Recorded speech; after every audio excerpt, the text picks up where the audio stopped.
Good news, Central Oregon. Prescribed burn season is almost at a close. KTVZ's Isabella Warren got a behind-the-scenes look at one of this week's burns. Smoke could be seen across Central Oregon as fire crews ramp up prescribed burning. Tuesday, 91 acres burned in Southwest Sisters as the season comes to a close and wildfire season approaches. Should a wildfire start in these areas where we have conducted prescribed burning, firefighters have a greater chance of success at stopping that fire and keeping it small, thus protecting our communities, our infrastructure, and the places that we love. Every year, the U.S. Forest Service conducts thousands of acres of prescribed burns to help prevent catastrophic wildfires. Last year, fire investigators found BLM prescribed burns prevented the Darlene 3 fire in La Pine from destroying more land.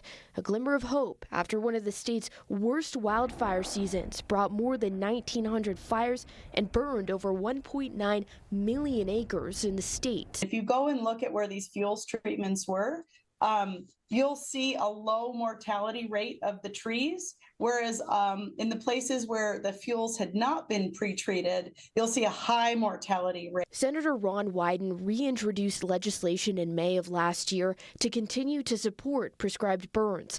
The National Prescribed Burn Act would allocate $300 million to expand the intentional fires to the winter and spring months and increase the number of acres burned a year. Currently, 3.6 million acres are burned in the state annually. Typically, these projects are strategically located across the landscape in places where we can do the best to not only restore the forest health, but also reduce the risk of catastrophic wildfire to our communities.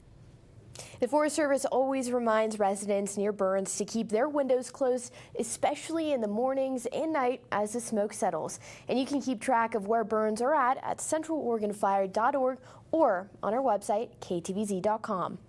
Now, how long does prescribed burn season usually last? Well, it usually lasts from about mid-April to mid-June, so there is still time for some more burns in the coming weeks. Great. Thank you, Isabella Warren.